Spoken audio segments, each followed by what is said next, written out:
Que vous êtes en direct. Okay. Hello everybody. Welcome to another episode of Wine and Real Estate. Bonjour tout le monde. So today, as you can see, I'm doing the video by myself. François is away in New Brunswick, and I have my little technician with me helping me out. My teenager daughters. Well, our teenager daughter is helping while François is in New Brunswick because I have no idea how to do an Instagram live. So anyway, today I'm excited. We're going to be talking about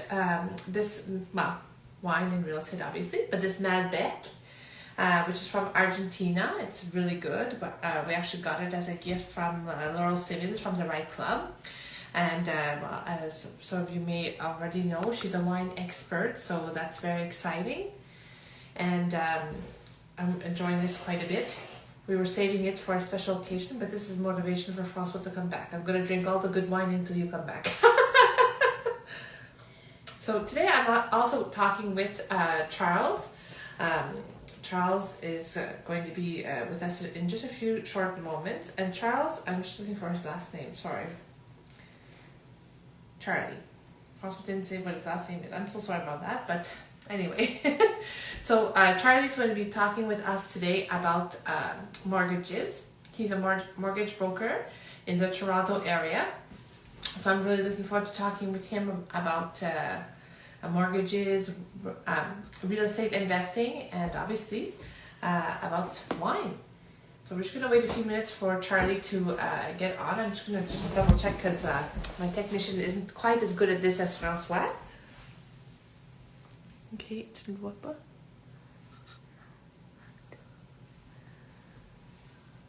See, let's get 416. 416. So Charlie will be joining us in just a few short minutes. So just to let you know, as I was saying, François is in New Brunswick right now, and he's renovating one of our apartments. That's one of the units that's there. Oh, hold on a second. My technician's asking me another question.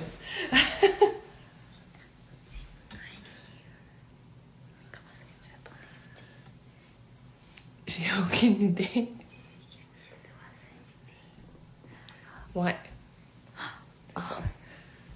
Okay. Please stand by. We are having technical difficulties. Oh, my goodness. Anyway, this is the first time I'm live by myself. François went, like I said, to New Brunswick, and he's like, oh, yes. Bonjour, bonjour. Ah, bonjour, Charles. How are you? Comment ça va? Très bien, et toi? Ça va bien, merci. Super. Donc, je suis contente que tu peux te joindre à nous. Sorry about that. I wasn't sure if you knew which Instagram I was coming on, but we got the right one. Yes, I wasn't sure really, and François was actually calling me at the same time because my daughter is helping me. Yeah. Oh, we're gonna postpone since I'm in New Brunswick, and I'm like, oh no, I'm gonna do it, no problem. Yeah. I'm excited. Yeah, François was telling me he was in New Brunswick. You guys are doing an investment out there, and doing the renovations and making. Excited. That's yes, good. Hopefully. I'm really looking forward to it. Yeah. So, to start off, do you want to tell us just a little bit about yourself for people that are listening that don't know who is Charlie? Yeah, 100%. So, as you said, Jennifer, my name is Charles Kayitaba. I'm a mortgage specialist out in the GTA area, just out of Mississauga. I specialize in residential real estate, but also starting to dip my toes in commercial financing as well. Yeah, just a little bit, but mainly where my specialty is all residential. So A side, B side, and private money. Okay, so you've been doing a little bit of all three of those. Correct. Oh, that's interesting. So how long have you been doing mortgage brokering? It's interesting story. We have time, so it's good. So I would probably say I'm actually relatively new to the business. I'm almost at my 1 year mark. I'm about 10 months in, if I have it right. My background actually was I started off managing my own fitness studio in the GTA. But I had a passion for real estate, so I was able to do a small investment with my family. And then from there, once we got through that process and we got tenants in the basement, so it's a legal duplex. We got tenants in the basement. I'm like, wow, this is so much easier than working all day, every day, you know, managing a studio, employees, people calling sick. Yeah. So I got my mortgage broker license on the side. I'm like, you know what? I can do this and broker my own deals because I really wanted to get into investing. That was my main goal. And yeah, and one thing led to another. I'm like, do you know what? I really have a passion to be more on the broker side of things. So I left the gym business and the fitness industry, and look what happened now with COVID and everything, right? So That's a good thing. yeah, so I guess just in the nick of time, and then and then became full time in the mortgage business as of just at the end of February, beginning of March. So literally 2 months before COVID, and then it's taken me to here. So it's been a crazy ride. Yeah, wow, that's a good story actually. Mm-hmm. But it's a good thing that you transitioned before the COVID, because otherwise it would have been more difficult maybe for you, you know, with like all the gyms having to close, and it's been like a bit of a nightmare really. Like a lot of them have cut to close, and then they open and close and open. So exactly. You really get to see the power that real estate has had in your life. So what are you drinking, Charlie? Today I'm drinking. I have to admit, I am not the wine connoisseur. That's my girlfriend. So I'm still. That's okay.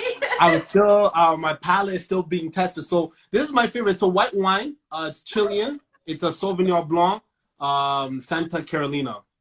Oh, nice. I love wines from Chile.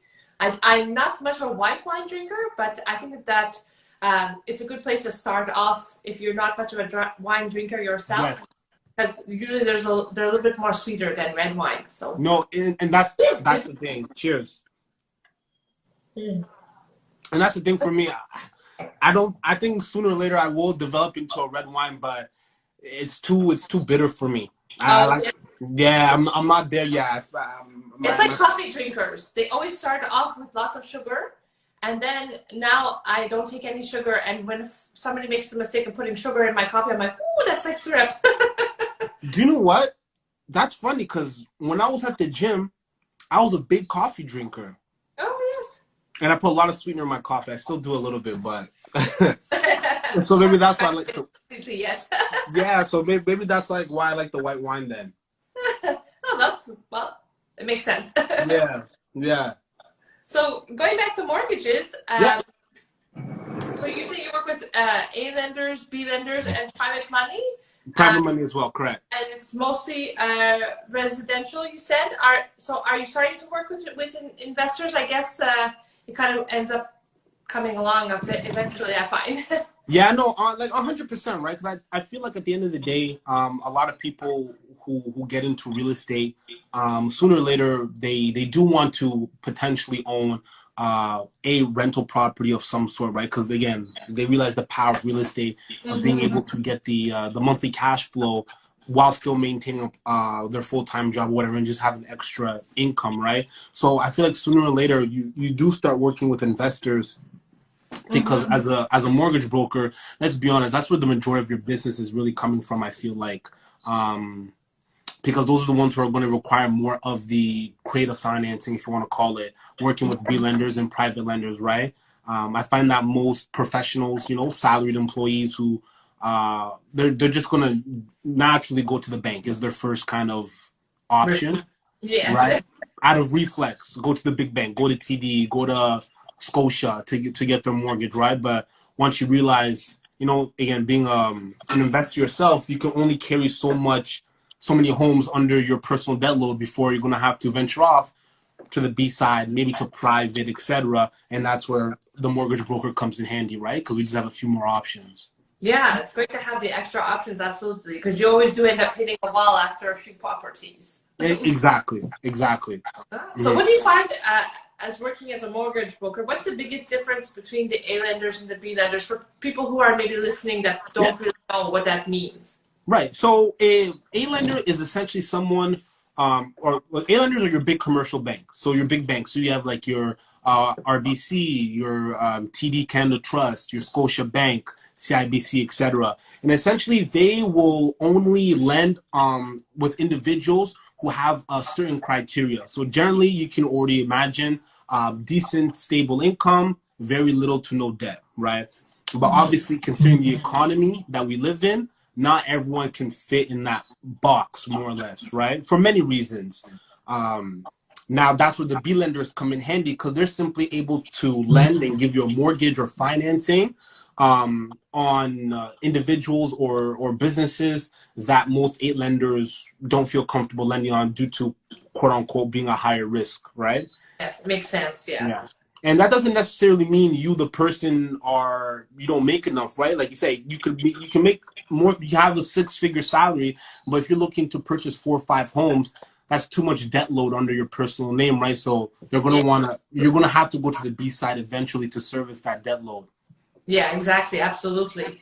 And also, I find that B lenders, I don't know if you found that as well, but I find B lenders will be a little bit more warmer to the idea of secondary and tertiary markets, where sometimes the A lenders kind of shy away from those a little bit more. 100%, 100%. Right now, what I see is cottages are very popular right now, actually. Yes, you find a lot of people asking for mortgages for cottages. We bought one here. No, and that's what it's supply and demand. Now that I feel like the cottage country, the cottage business is booming. Again, I think it's a little bit due to the COVID, right? People want to have a getaway, somewhere they can go to on the long weekends, just to get out of the city. I find that some A lenders now are reaching out to like the Wasagas, and kind of farther out there, like the Blue Mountains and the cottage countries, because the demand is there. They realize there's a opportunity to make a lot of money in those further places. But generally, like you said, like when you start going up north or out west, east, B lending is probably the best bet for you, because again, they're just more open to the idea. They're a little more flexible, right, in terms of their lending areas. That's why you pay more. They're more flexible. Exactly. Yes. You do pay more. You do pay more with a B lender. Yes. Yes. So, do you want to maybe just explain to people as well for private lending, how does that work when you're working with a mortgage broker? Yeah, so private lending is actually pretty straightforward. Essentially, because you're essentially dealing with a private entity, which can be an individual person or their individual company, they're not under the same lending guidelines and restrictions as some of the big overhead banks, right? So they're able to, lend on a little bit more riskier deals. With that being said, I think the most important thing in terms of private lending is location. So where is the property actually located, right? And does it have equity in it? Because then if there's enough equity in the deal and it's in a prime location, then most private lenders have no problem lending out their money, because they know if anything happens, right, foreclose the home or it can sell, they know they'll be able to make their funds back, right? Yes, exactly. So we have a question here from Scott Temple. He said, how much more are you finding is the difference, I believe is what he's asking, between A lenders and B lenders? Like for different interest rates. Interest rates? Do you want? Very good question. You said that was Scott Temple? Yes, that's a very good question. So right now, again, it really depends. So the lowest, it varies, right? So if you're looking, let's say, for example, a 20% down, so you're not doing a CMHC, right, on the A side and B side, it could be as much as just 1% difference. Really not that much, right? Right now, I know Community Trust, Equitable, the lowest rate you can get on the B side for a primary residence is 2.99. In the midst of COVID, it's not bad. Just 2.5 years ago, 3 years ago, on the A side, rates were almost around 3%, right? So 2.99 on the B side really isn't that bad. And even in the midst of COVID, we had one lender drop down to 2.79 on the B side, right? So do you find that COVID is making interest rates go down or up, or are they kind of like doing the roller coaster like everything else? No, down 100%. Because simply the banks are trying to find a way to stimulate the economy, right? And Canadian real estate being so strong and being a pillar for the Canadian economy, specifically in Ontario itself, it forced its hand to lower the rates. That way, it will stimulate at least people still, Canadians buying homes.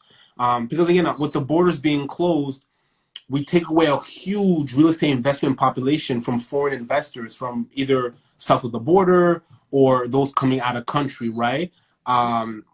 So that's why right now, with the rates being this low and the borders being closed, we're finding a lot more Canadian investors, which is great to see. A lot more homegrown investors and really getting into the real estate business, whether that be for your first-time home buyer, being your first purchase, or someone who's looking to invest and get multiple homes. But definitely, the rates are low, and based off all the reports from Bank of Canada, they're thinking they're going to stay this low for at least another year to year and a half, is what all the news and all the lenders are saying.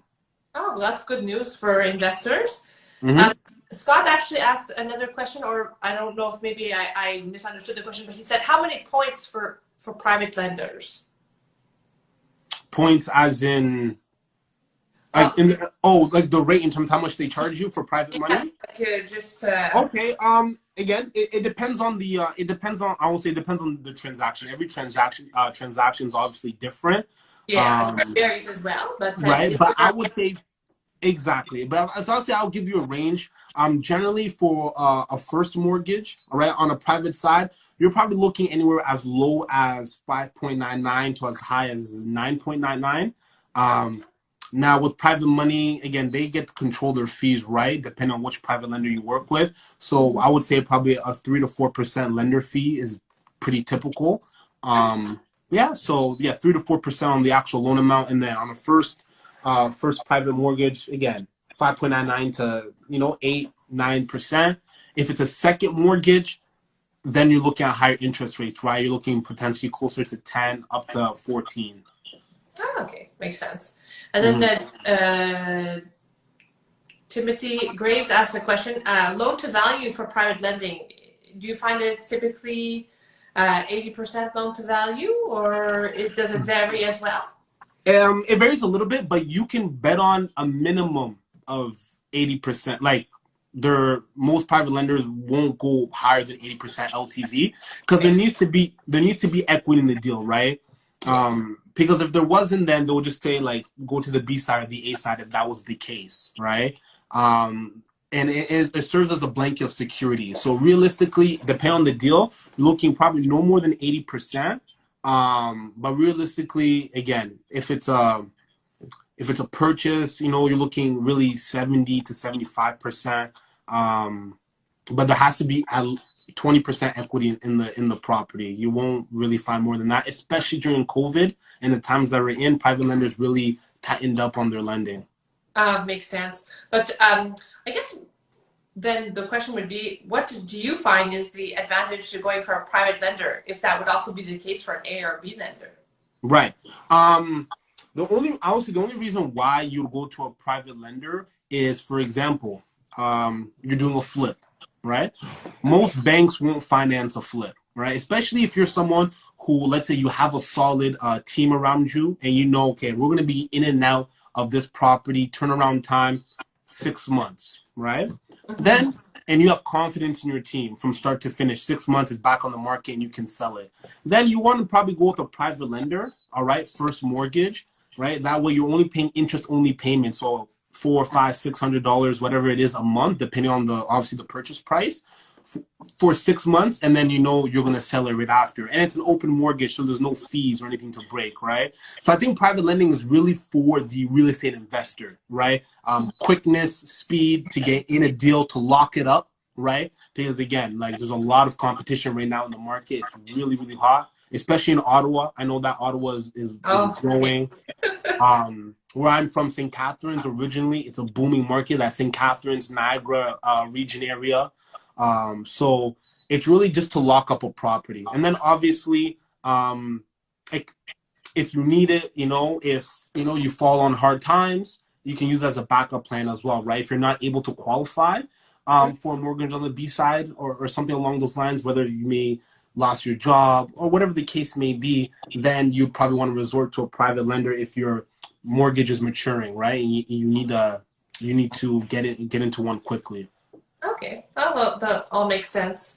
Hmm. So, are you mostly working with real estate investors and people that are looking for mortgages in the St. Catherine area, or what areas are you working in, Charlie? Well, right. I get a lot of business, I would say, in the GTA. But because of my, I would say, my network in Niagara, down to London, those areas, just through like university and like friends and stuff like that, I'm definitely starting to hit those areas a little bit more. But it's mainly with real estate investors, not so much first-time home buyers or people looking to buy primary residences. Definitely like real estate investors, people who are, doing JV partnerships and stuff like that. Yeah, that makes sense. Well, even the London market is really hot right now. Yeah. No, London. I haven't tied up a deal in London yet, but I got a lot of people reaching out to me and stuff like that again because I never realized how big wholesaling was in London. Yes, well, wholesaling is gotten really big. I find everywhere. There's lots. Yeah. So, do you work with wholesalers? I do. I have connected with a wholesaler, and it just makes it easier because he obviously finds deals with real estate, and obviously he pitches them to real estate investors in his network. And then generally, if they need help closing or financing, he tells them we kind of work together as a team. He's like, I have someone who can provide financing for you if you can't close in the time period, all right? So it works out. So yeah, I one wholesaler, but. From there, I've been able to interact and get into different like real estate investment groups and things of that nature. So it's definitely been extremely beneficial. Yeah, that's great. That's a great partnership to have a mortgage broker and a wholesaler together. Yeah. That's awesome. Good idea. So, And what would you give as advice for real estate investors when they're shopping for mortgages? What would be like your top 3 tips? oh, excellent. I would say the very first thing, and again, you guys, again, being the savvy real estate investors you guys are, is obviously understand your project. Are you looking to do a flip? Are you looking to do a buy and hold, right? The BRRRR strategy, etc. Because then that's going to dictate on how you want to get your financing done, right? So once you figure out what you're actually looking to do, your second step, I would say, is go sit down and visit your mortgage specialist that you work with, right? Simply being because you want to know what you can get qualified for in terms of what's the buying power and the purchasing power that you actually have, whether you're buying it with yourself or you have a team of people, right? Because once you get all that sorted out, it's really straightforward from there. You just have to go out with your real estate agent and find the property. You don't have to think twice about putting an offer down. Because you already know what you can qualify for in terms of purchasing price, and you already know the buying power that you already have based off the conversations you had with your mortgage specialist. I would say that's a big thing. Really get on the same page with your mortgage specialist and understand the actual investment strategy that you're trying to implement here. Because again, if you're looking to do a flip, then that's going to be completely different financing if you're going to be doing a buy and long-term hold, right? And a buy and long-term hold is probably going to be a little bit different from the, let's say, a short-term hold, right? If you only want to hold it for about a year and a half, and then you want to sell it after that, right? Because we have so many different lenders that offer so many different products. Yeah, that's so true. And that's such a good point as well, because you have to have all of your ducks in a row when you go out there to buy. Because the way the market is so hot nowadays, you can't even seem to put conditions on your offer. So you have to make sure that you're approved for your finances and that everything is in order. Exactly. And then at the end of the day, I find that in the industry, it's gonna boil down to the mortgage specialist, right? Because if let's say unfortunately you put an offer, you think you have the financing, but it doesn't fall through, you don't put conditions on it, you lose your deposit, right? Now that's an uncomfortable conversation you're going to have with your mortgage specialist. So that's why I always tell people it's really good just to make sure you and your mortgage specialist are really on the same page before you go out and shop aggressively in this market. Because you have to be aggressive when you're putting in offers now in order to lock them down, right? Oh, absolutely. That's so true. And I find, and I'm sorry to say this to you, but no, that's all right. The mortgage part is always like the worst part. It is. It seems that there's so much involved in getting everything all lined up. So I think it's important to work with a good mortgage broker, Mm-hmm. because otherwise you're just like, I just almost want to cry every time. No, listen, I completely understand. And once you find your mortgage specialist, because that's the thing, you should have your person or maybe one or two. That way you don't have to always explain your story, right? Yes, because it's like you start all over again, and You, it's like exactly. It's yeah, no, you start all over again, right? yeah. And just once you understand their story, and once I understand what the client's looking to do, then it's easy because I know the first, second, third, and fourth transaction, they're going to be relatively the same. We save their files on whatever CRM systems we have going on our laptops, desktops, etc., and we go from there, right? But building a relationship with your mortgage broker, especially being an investor, I would say, is imperative for your investment career if you're planning to do this long term. Yes, well, especially since your mortgage broker has to realize that how many transactions are you planning on doing, and in how many and what period of time, Yeah, because he has to be on board with all of that, and sometimes it's a bit of a exactly. show. No, exactly. And you make a good point, right? So I always tell my clients, like, the more I know, the cheaper your rate, right? So a lot of people they get, I don't want to say uncomfortable when we ask a lot of questions, but it's only for your own benefit because the more we know, we work for you. That way we can structure your deal in a way that we make sure that you can get approved for financing. And maybe you don't have to put conditions down, right, to secure that property. So again, once you find your mortgage specialist, hold on to them tight because you're never going to have to explain your story or what you're really looking to do again because they know, okay, François and Jennifer are real estate investors. You know, they're doing burst strategies because they want to build wealth. Perfect. Now I know anytime they come to me, I have everything saved in my documents in my portfolio. Really, only thing I'm plugging in is their income has changed. Credit scores are probably going to stay relatively the same, and what lenders are going to be able to service this type of debt loan, right? And then you just kind of plugging in. It's like a puzzle, like a storybook. You just kind of fill in the rest of the pieces, and you go from there. Yes, that's so true. So what do you think is one of the most important things to look for in a good mortgage broker? I would say someone who has experience in what you're looking to do, right?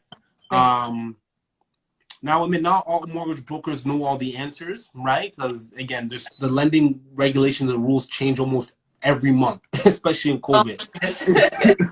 Things change with a snap of your finger, right? But I would say someone who is able to help you personally and what your long-term goals are. So if you're again, if you're looking to invest in real estate, because again, that's the topic of the show today, and you want to, purchase not only one home, but you're looking within the next couple of years, you want to close on 2, 3, 4, 5 deals, right? You're going to want to work with a mortgage specialist who's comfortable with shopping around your profile with different private lenders and B lenders and have some sort of relationship with B lenders, right? Because of what I find a lot in the mortgage business, especially on my side, it's relationship based. People and underwriters, they recognize your name. Oh, you submitted a file to us 3 months ago. It was really good.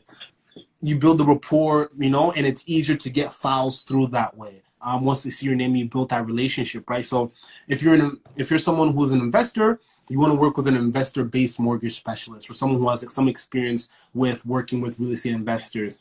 If you're simply looking to purchase a home, all right, and that's more or less it, nothing too crazy, well, then you have a little more options, right, in terms of anyone who has some experience. Again, most mortgage brokers doing residential real estate because that's where we all start off.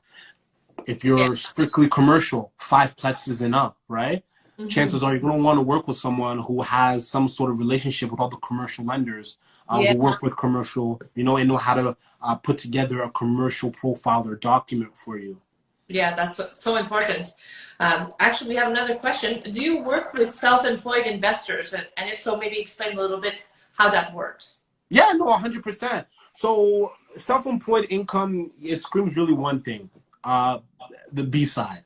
Unless you've been self-employed for more than 2 years, then there's chances are you can get a home or rental property with an A lender. But if you're self-employed and a real estate investor, it's much easier just to go to the B side because, again, the debt load is going to be carrying over, right? And it's just going to be too much. And essentially, with those individuals who are self-employed, on the B side, we really just need 6 months bank statements of your business, or if you're a sole proprietor, because we can annualize that over the year and count that as sufficient income.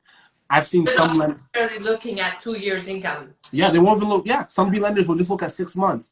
Heck, I've even seen 3 months on the B side. Okay, wow. Yeah, and we're just able to annualize that over the year. Now, the reason why is because the reason why that helps us, especially in the times that we're in, because of COVID. If you're self-employed and your business went down, right, during those COVID months, but let's say from when the economy opened kind of back up, August till now, your business was up and running. It's on fire. Well, we can use this last 5 months and annualize that over the year to try to qualify you for a mortgage that way, right?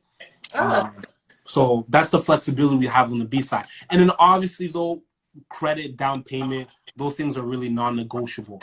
Yeah, I'm sure that's the case whether you're self-employed or Yeah. a traditional employer. Exactly. On the B side, you have a little more flexibility. You can go down to around 600. Down payment is 20% regardless.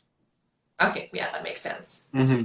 So you mentioned also, Charlie, the commercial side of things, like that's kind of where François and I are at now. Nice. 5 units and up.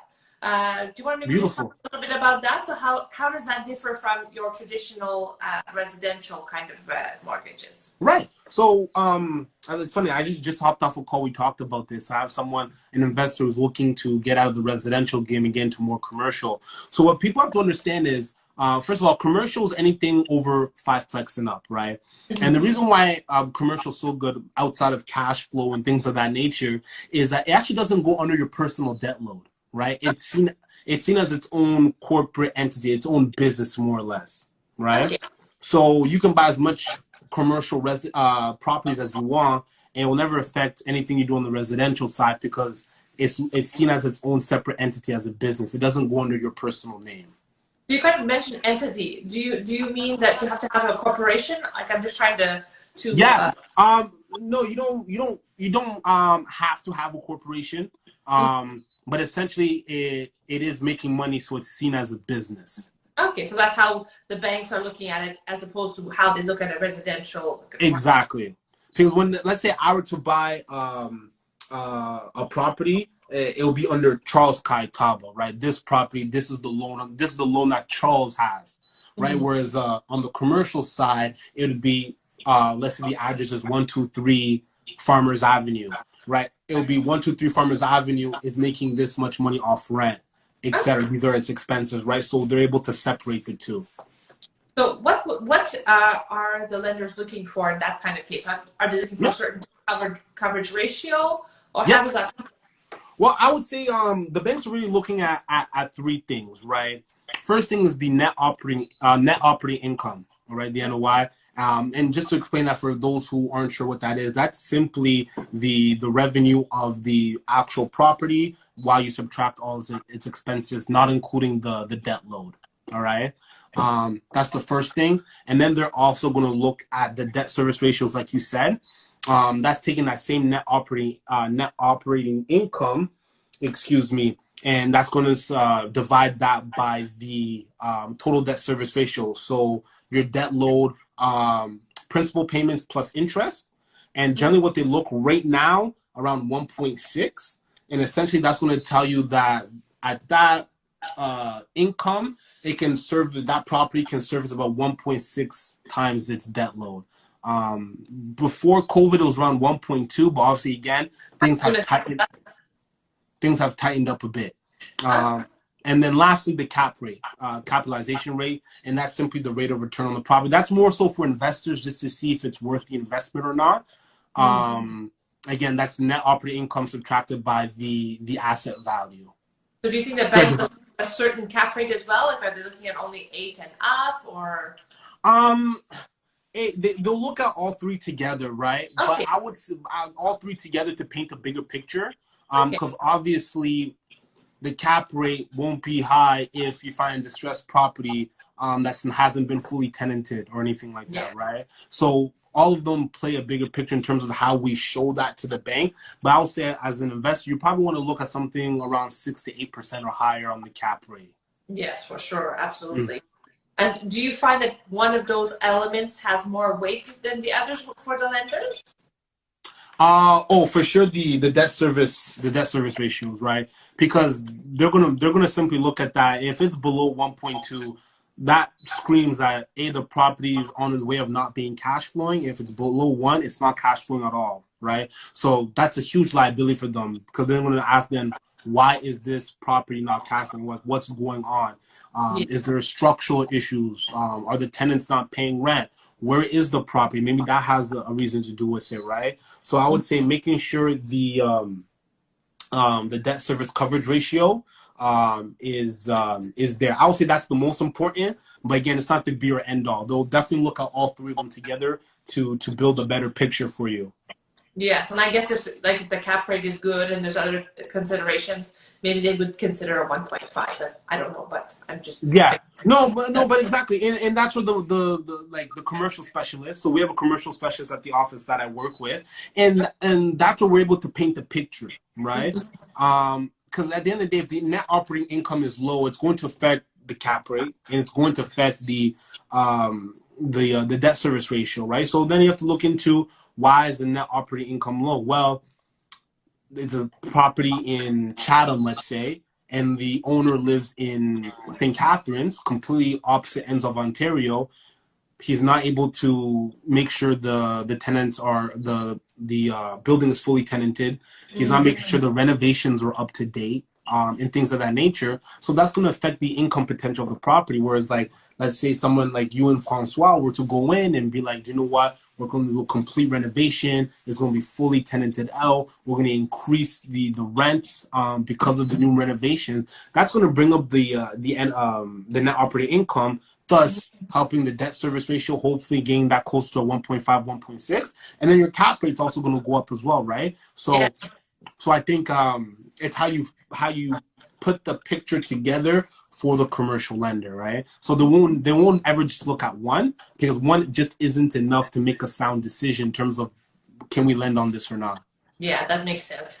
And on the commercial side of things, do you find that the interest rates differ from residential, or are they the same? Yeah, no, they're definitely higher. It really depends. If you're investor owned, well, first of all, interest rates, I'll probably say anywhere between, we work with BMO exclusively. So that's the one thing. Yeah, so we're the largest commercial lender in Canada under BMO, and right now you're probably looking anywhere between 3 to 4%. Again, it could be higher than that, depending on, again, the property itself, right? Looking at the cap rate and things we just kind of went over and talked about. With other credit unions and institutions, to be honest with you, I can't say specifically, but they all seem to be in that relative ballpark. Again, unless there's some major issues with the actual property, you can get north of 4%, and also the term, right? So the lower the term, generally the lower the rate. As you lock in for longer term, 2, 3, 4 years, etc., the rates generally go up a little bit. Okay. We have another question here. So I don't know if it's François maybe that asked this question, because I know he said he was going to watch it, but he said, what about out-of-province investing?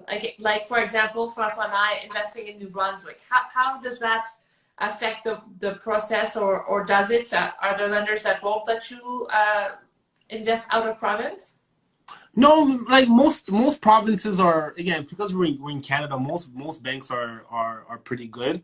Again, not all finance institutions will, but I would say that in terms of investing, you will just, again, it's just the way we structure the story, right? So for sure, you're looking at 20% down, right? Very few banks will allow you, because it's higher risk. So very few banks will let you put less than that, especially you coming in as an investor. But the rates and all that well, they're pretty relatively the same, depending on the actual province, right? And then you as the person, what's your story, like how's your income, how's your credit, etc. But other than that, there's not too many red flags. Out of country is a different story. Out of country is a different story. That's when you really it starts to get a little bit more complicated. But as long as we're investing within Canada, generally you should have no issues if your story adds up. Okay, that makes sense. Mm-hmm. So I guess one last question would be, you had said, Charlie, that Bank of Canada is probably going to be keeping the interest rates pretty low and probably for at least another year. Yeah. What do you see happening in 2021 as far as mortgages? If you could have your little crystal ball. Yeah, this is a very interesting question. Based off all the reports I've been seeing, once they open up the borders, yeah, once they open up the borders, I think real estate is going to shoot through the roof like we've never seen because the rates are so low, right? Because right now what we're seeing is a lot of just Canadians investing.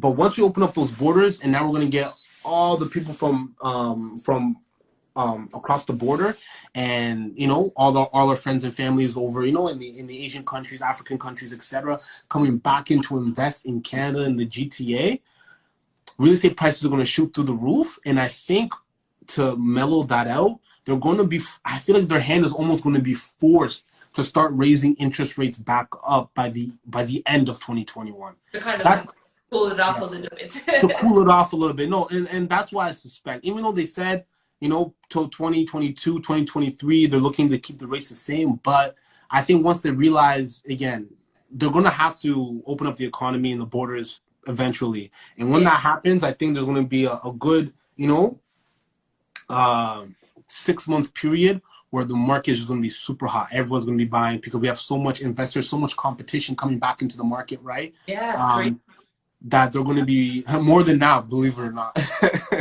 I can't imagine that. No, no, don't invest. No, exactly. Where I feel that they're going to be forced to do something with the interest rates. Not a lot, but maybe just simply bring it back up to help cool down the market a little bit. Well, it might deter a few, even if it's just a few points. Right? Yeah. No, exactly. That's what I'm thinking. And who knows? The market's volatile right now, right? As we know right now, again, we can only see what's in front of us, and that's very advantageous rates for investors and those looking to get into real estate. There's no better time if obviously the income and the credit is where it needs to be. But especially for investors like yourself and François, I would say this is the best time to get in the market and secure what you have to generate that long-term wealth. Yes, that's true. That's a good point. So if somebody wants to invest in real estate and they want to get to know Charlie and find out more about mortgages, where can they get a hold of you? Because I don't think that your handle is not your name. It's So this is where I do all my my business account. So _ Let's Get Real 416. That's where I handle all my mortgage related inquiries. I do also one-on-one mortgage consultations free over Zoom, 1 hour, where I sit down with investors, first-time home buyers, etc. And we pretty much map out a game plan for whatever their needs are. Right now, obviously, being the market the way it is, I'm getting a lot of calls with investors and really sitting down with them and mapping out their long-term goals, their real estate investment plans, what investing strategy they're looking to use. And we pretty much strategize on the financing side what that's going to look like. So they can easily give me a follow there. And again, they can shoot me a DM, very responsive. From there, we can exchange contact information and we can start talking real estate. Oh, that's great. That's so awesome. Well, thank you so much for chatting with me tonight. I'm sorry that François couldn't be here. No. I'm sure he's listening. He's like, I'm missing the market because, anyway, we want to be working more on the commercial side of things. He's like, I really wanted to chat with him more and hear all that. So I'm sure he's listening. And for anybody else listening, I'm sure that they're happy to hear this. And if you guys want to get a hold of Charlie, I'm sure he'll be happy to chat with you. And chin chin. So thank you. And I also want to say thank you to you and François, right, to give me the time to come on your platform and talk a little bit and educate about mortgages and financing. It means a lot, and hopefully this is not only the first, but we have multiple conversations and hopefully we have the chance to even do business together in the near future. Yeah, that'd be awesome. Thank you so much. 100%. Cheers. Yes, have a good night. You as well. Bye-bye. Bye. Now I just have to wait for